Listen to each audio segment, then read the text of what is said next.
والا تھا قارون، اتنی دولت تھی قارون کے پاس کہ قرآن کہتا ہے وَآتَيْنَاهُ مِنَ الْكُنُوزِ مَا إِنَّ مَفَاتِحَهُ لَتَنُوءُ بِالْعُصْبَةِ أُولِي الْقُوَّةِ۔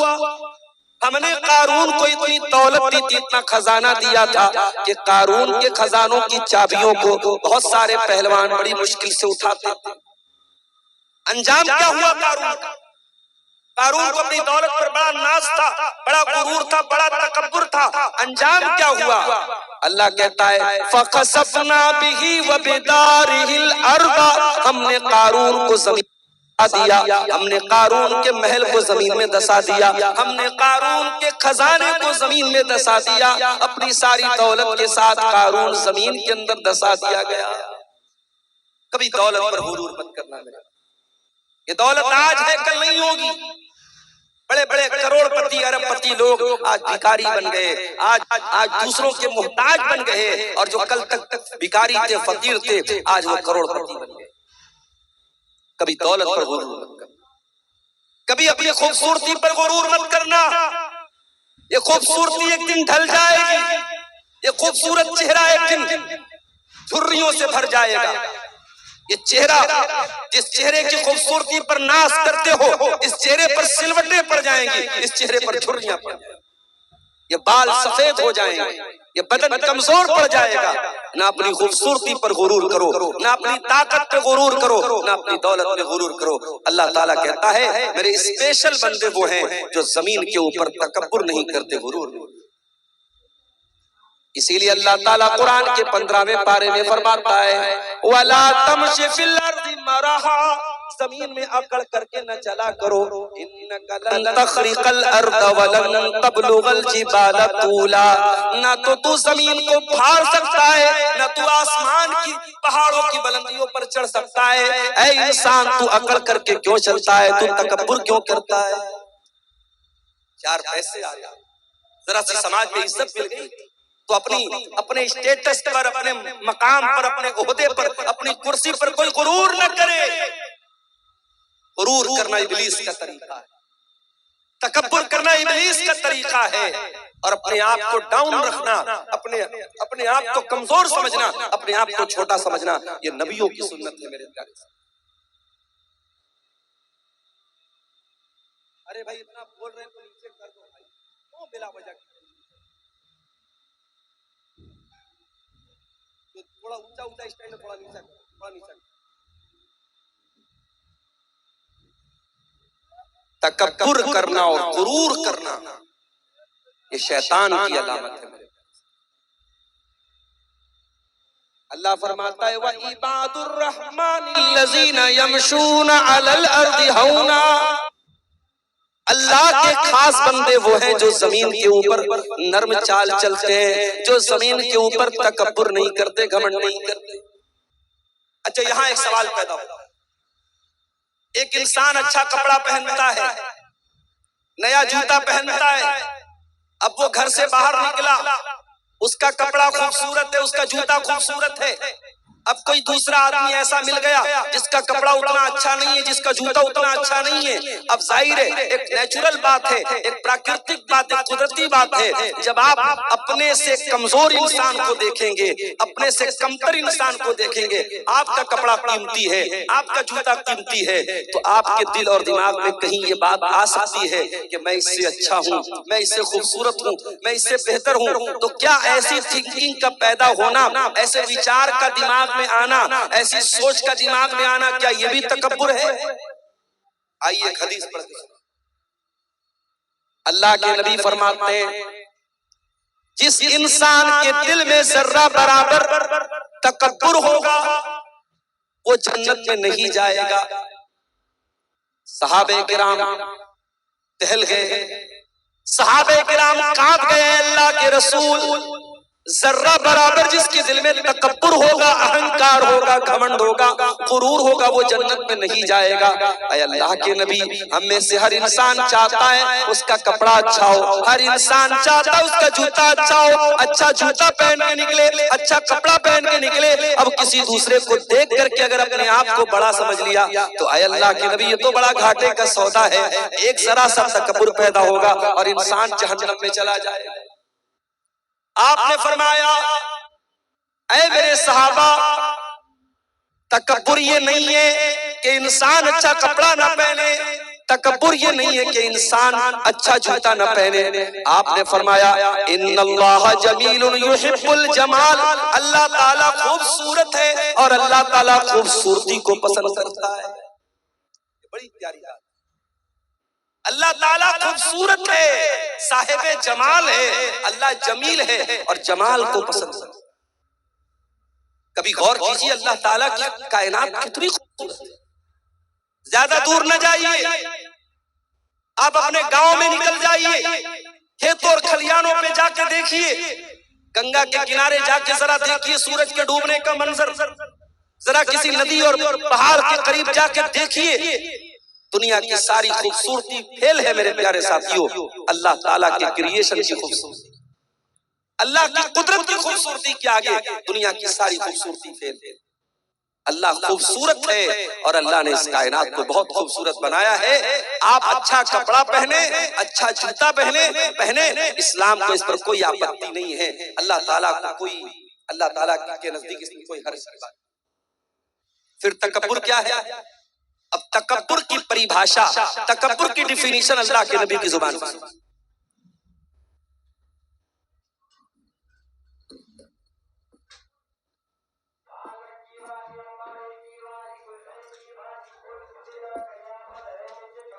اللہ کے پیارے نبی نے فرمایا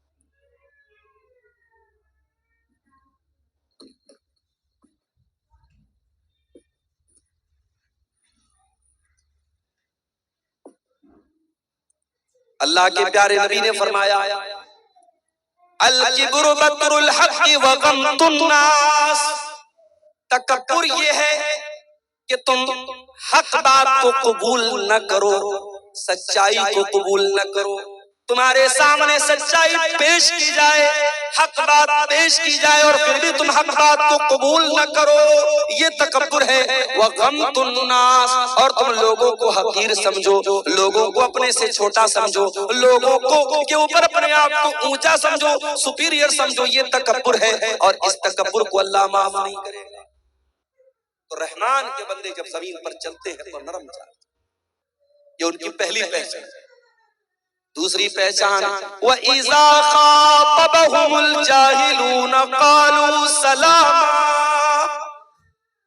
اور رحمان کے بندوں کی دوسری پہچان یہ ہے جب جاہل ان کے منہ لگتے ہیں، جب جاہل ان سے کنورسیشن کرتے ہیں، جب جاہل ان سے بات چیت کرتے ہیں اور جہالت پر اتر جاتے ہیں تو وہ اینٹ کا جواب پتھر سے نہیں دیتے، وہ شیر کا جواب سوا شیر سے نہیں دیتے، وہ جاہل کا جواب خاموشی سے دیتے ہیں، وہ سلام کہہ کر کے آگے گزر جاتے ہیں۔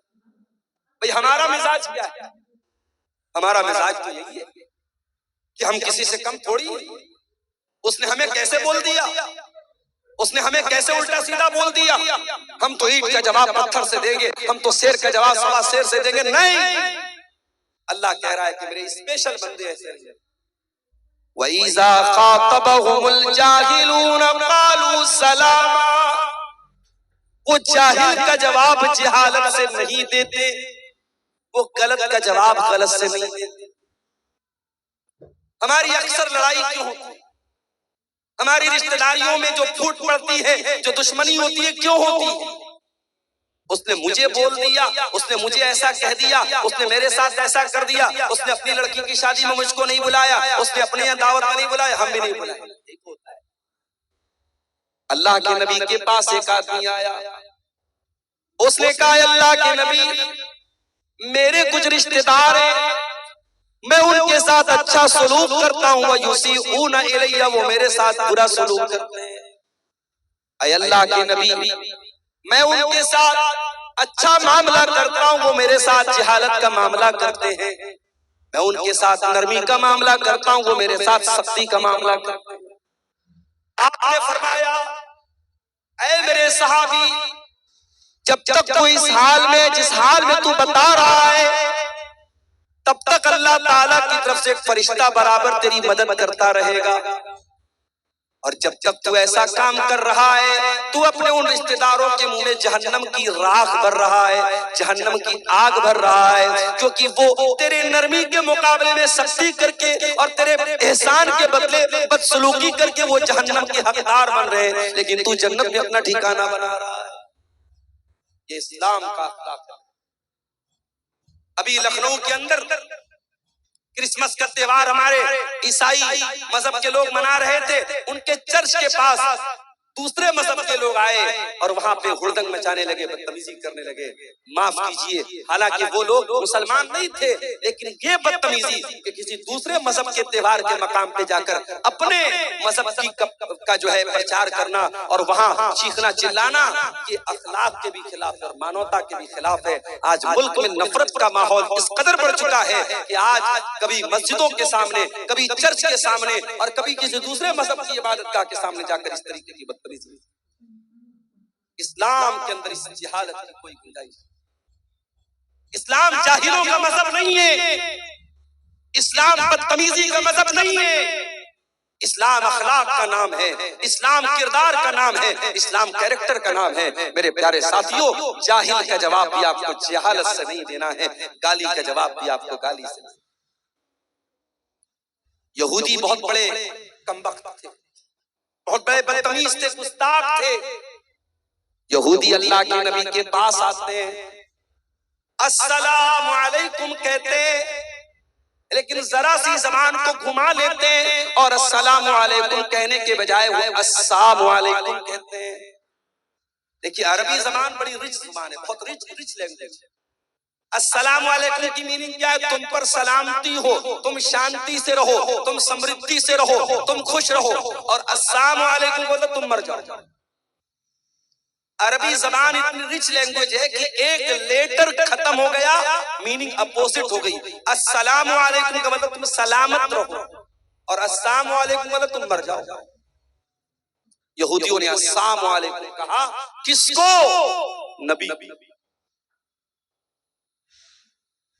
نبی نے سن لیا۔ حضرت عائشہ کے کانوں میں یہودیوں کے جملے پڑ گئے۔ جب یہودیوں نے السلام علیکم کہا، اما عائشہ کو غصہ آیا، انہوں نے فوراً جواب دیا وعلیکم السلام واللعنت، اے یہودیوں تم پر بھی موت آئے، تم پر بھی اللہ کی لعنت آئے، تم مر جاؤ۔ اللہ کے نبی نے دیکھا حضرت عائشہ بڑے غصے میں، بڑے جوش میں، بڑے جذبات میں، آپ نے فرمایا محلن یا عائشہ، اے عائشہ ٹھہر جاؤ، رک جاؤ، اتنے جذبات میں کیوں آ رہی ہو، اتنے تیش میں کیوں آ رہی ہو؟ ان اللہ یحب الرفق فی الامر کلہ، اے عائشہ اللہ تعالیٰ نرمی کو پسند کرتا ہے، اللہ تعالیٰ سختی کو پسند نہیں کرتا، اللہ تو نرمی والا نرمی کو پسند کرتا ہے۔ حضرت عائشہ نے کہا اے اللہ کے نبی، آپ نے دیکھا نہیں ان یہودیوں نے کتنی گندی بات آپ کو کہی؟ انہوں نے آپ کو السلام علیکم نہیں کہا، انہوں نے آپ کو السلام علیکم کہا۔ میں کیسے گوارا کر لوں میرے نبی کو موت کی بددعا دی جائے، میرے نبی کو برا بلا کہا جائے اور میں برداشت۔ حضرت عائشہ نے ہمیں اور آپ کو ایک سبق بھی دیا۔ سبق یہ دیا کہ اگر آپ کے دل میں رسول کی محبت ہے اور رسول کی غیرت ہے اور آپ کے رسول کو برا بھلا کہا جائے تو آپ کو غصہ آنا چاہیے، آپ کے جذبات بھڑکنے چاہیے۔ اگر آپ کے جذبات ٹھنڈے پڑے، آپ کے نبی کو کچھ بھی کہہ دیا جائے، آپ کے جذبات پر کوئی فرق نہ پڑے، اس کا مطلب کہ آپ بے غیرت ہو چکے ہیں، آپ کے اندر رسول کے نام کی کوئی غیرت نہیں۔ کرسمس کا تہوار آیا، عیسائی مذہب کے لوگ منا رہے، ٹھیک ہے ان کا مذہب ہے، لیکن ہماری شریعت کیا کہتی ہے کہ اللہ تعالیٰ کا کوئی بیٹا نہیں ہے، لم یلد ولم یولد، نہ تو وہ کسی کا بیٹا ہے نہ اس کا کوئی بیٹا ہے۔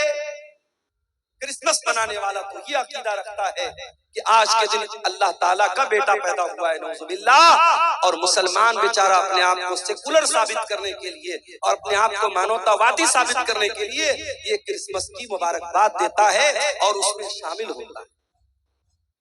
کتنے مسلمان بچے سانٹا کلاس بنتے ہیں اور ان کی نقاب پہنے ہوئی مسلمان ماں اپنے سانٹا کلاس بنے بچے کو اسکول میں چھوڑنے جاتی ہے۔ میرے پیارے بھائیوں، میری ماں اور بہنوں، ہونا تو یہ چاہیے تھا کہ ہم اس شرک سے اگر روکنے کی چھمتا رکھتے تو ہم روکنے کی کوشش کرتے، ہم روک نہیں سکتے تو کم سے کم برا سمجھتے، مگر ہم برا کہاں سمجھ رہے ہیں، ہم تو سپورٹ کر رہے ہیں، ہم تو ساتھ دے رہے ہیں۔ اس کا مطلب کہ توحید کی غیرت ہمارے اندر نہیں ہے، اللہ کی غیرت ہمارے اندر نہیں ہے، اللہ کو گالی دی جا رہی ہے، اللہ کو برا بھلا کہا جا رہا ہے، اللہ کا بیٹا بنایا جا رہا ہے، اور ہم مبارکباد دے رہے ہیں، ہم شبکامنائیں دے رہے ہیں، ہم ان کے ساتھ شامل ہو رہے ہیں۔ میرے پیارے ساتھیوں، حضرت عائشہ نے یہ سبق دیا ہے کہ مسلمان اگر ہو، اللہ سے محبت کرتے ہو، رسول سے محبت کرتے ہو، اللہ کو برا بھلا کہا جائے تو تمہارا خون کھول جانا چاہیے، رسول کو برا بھلا کہا جائے تو تمہارا خون کھول جانا چاہیے۔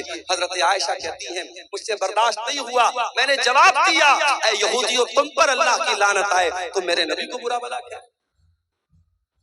نبی نے کیا جواب دیا؟ کہا اے عائشہ میں نے ان یہودیوں کی بدتمیزی کو سنا تھا اور میں نے ان کا جواب بھی دے دیا تھا جب انہوں نے السلام علیکم کہا تھا۔ اے عائشہ میں نے جواب دے دیا تھا، میں نے وعلیکم کہہ دیا تھا، انہوں نے کہا تھا السلام علیکم، اے محمد صلی اللہ علیہ وسلم آپ کے اوپر موت آ جائے، آپ ختم ہو جائیں، آپ ہلاک ہو جائیں۔ اے عائشہ میں نے جواب دے دیا تھا وعلیکم، تم پر بھی ہلاکت آ جائے، تم بھی مر جاؤ، تم بھی ختم ہو جاؤ۔ یہ میرے نبی کا گالی کا جواب آپ نے گالی سے نہیں۔ میرے بھائیوں، یہ اخلاق آج اپنے دیش میں، اپنے علاقے میں، اپنے اسٹیٹ میں، اپنے گاؤں میں، اپنے خاندان میں، اپنے پریوار میں یہ اخلاق پیدا کرو، اپنے بچوں کو یہ اخلاق سکھاؤ۔ رحمان کے بندوں کا یہ اخلاق ہوتا ہے وَإِذَا خَاطَبَهُمُ الْجَاهِلُونَ قَالُوا سَلَامًا، کہ وہ جاہل کا جواب جہالت سے نہیں دیتے۔ اچھا، ان کا دن ایسا گزرتا ہے، ان کی رات کیسی گزرتی ہے؟ وَالَّذِينَ يَبِيتُونَ لِرَبِّهِمْ سُجَّدًا وَقِيَامًا، جب دنیا رات میں آرام کر رہی ہوتی ہے، گل چھرے اڑا رہی ہوتی ہے، عیاشی کر رہی ہوتی ہے، رحمان کے اسپیشل بندے رات کو تہجد پڑھتے ہیں، قیام اللیل کرتے ہیں، رات رات پر سجدہ کرتے ہیں، رات رات پر قیام کرتے ہیں، راتوں کو تہجد کی نماز پڑھتے ہیں۔ کتنے مسلمان ہیں جو تہجد کی نماز؟ ارے تہجد چھوڑ دو، سنبل کی بات کرنے والے، بنارس کی بات کرنے والے اور ان مسجدوں کی بات کرنے والے جن مسجدوں پر دشمنوں کی نگاہیں ہیں، اپنے گاؤں کی مسجدوں کو پہلے آباد کرو۔ تمہارے گاؤں کی مسجد میں فجر کی نماز میں کتنے لوگ رہتے ہیں؟